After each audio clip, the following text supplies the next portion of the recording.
Hello farmers, we are quite excited to be coming to you live from Sisal farm in Mutare, where they have established a beautiful endless thicket of SC Select and SC Serena on different blocks. The block where we are in right now is SC Select. Imagine, this is a crop of wheat in the 2025 winter season, and I'm joined once again by my good friend Taonga. He's going to share with us in terms of their establishment of this crop and also in terms of their management up to the hardening stage, and then we'll get more insights from our agronomist Mr. Mutseka as he then dwells into a deep dive discussion with Taonga on what's the management practices that are left, particularly as the crop progresses into its maturity. So Taonga, it's good to see you once again. Thank you, Wendy. Thank you so much. So tell us a bit about your planting dates. When did you establish this particular crop for it to be at this stage at this point? Yes, Wendy.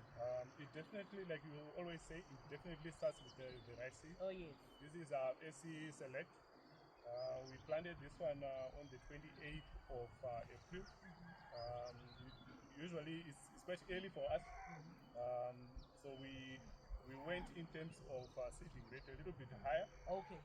Than we normally do. So we went 130 kilos a hectare drilling, and then in terms of the basal fertilizer, we went with 623-23 Okay. NPK, 400 kilos a hectare, and then 21 days after the crop had emerged, we then came in with 100 kilos of urea. Our target in terms of top dressing is 350 kilos a hectare. Okay, of urea. Of urea, yes. Okay. So we split up our apply.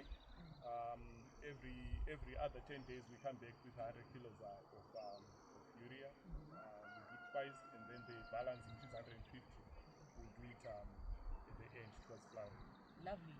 So Taonga, you spoke earlier on about the method of application. Maybe we can walk. Our farmers might think that we are just standing on a good corner. So you spoke earlier on about your application of urea, that you are using a fertigation tank. Yeah. So tell us about that. When do you come in with your first application of urea, and when do you then follow up with the other balance? Yeah. So like I said, we prefer to, because being urea is quite volatile. It is. So we prefer to use the fertigation unit. So the first application we did 100 kilos at 3 weeks. Okay. After a crop year is maybe like day 21. Okay. And then every 10 days after that, we then come with 100 kilos a hectare again. Then the last balance, we prefer to do the 150 kilos a hectare. Okay. Just to make the total of the target, which is the 350 kilos. Yeah. That's commendable. And then before we move on and hand you over to Mr. Mutseka, please take us through. You spoke earlier on about the additives, the nitty-gritties, the difference that matters that you're putting into your crop in terms of the nutrition. Yeah. Tell us about those extra items that you're putting in and why. Yeah, so the NPK, like I said, usually the bulk of that NPK comes from the compound, which is the 623-23. Okay. Then the nitrogen obviously comes from the urea. But the crop doesn't just require those the NPK. We also need to add in the micronutrients, which we also available now on the market. Oh yes. So what we added was the zinc, super zinc. And then we also did super sulfur. We also added another one was molybdenum. Molybdenum as well. Yes, and you spoke earlier on about the humic as well. And the humic acid as well. Yeah. So the humic is basically to aid the microbes. Yes, in the soil. That then helps with the crop development. Oh wow. Yeah. It's getting a bit technical now, farmers. Yeah. But then the microbes play an important role in the soil rhizosphere to make our crop grow optimally. Correct. So it's very, very important. It is. You know, Taonga, our farmers need to understand that the soil, which is the main growing media in which we are producing our crop, needs to be nurtured, needs to be protected. We need to also give it adequate number of nutrients so that we build the soil organic matter, and also the microbial activity becomes optimum as well. Yes. No, thank you so much. Before I release you, allow me to uproot one plant, and you can also uproot your own, so that we can count the number of tillers.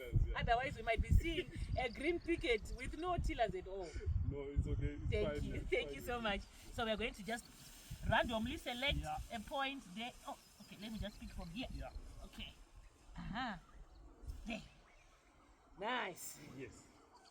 Counting the number of tillers, we have 1, we have 2, 3, here, 4, 5, 6, 7, 8. So we have 8 tillers.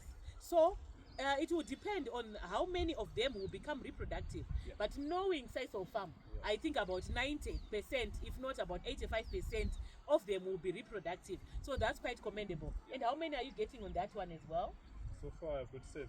You have 7 as well. Yeah. So that says a lot. And also look at again the population at which they establish their crop, which is to say there is also a good balance between the seed rate they applied and the number of tillers that we are getting. So this is Sisal farm in Mutare, Manicaland province in Zimbabwe, where SC Select was established. So stay tuned for the second half of this discussion, where our agronomist, our commercial agronomist, Mr. Mutare, is going to be discussing with Tawonga on the management practices in terms of herbicide, in terms of the irrigation schedule, and what to look out for as the crop grows in another block, because it's not just this block that we have here at Sisal farm, is it? So keep tuning in and also get more insights. It does start with the right seed, as Tawonga has reiterated.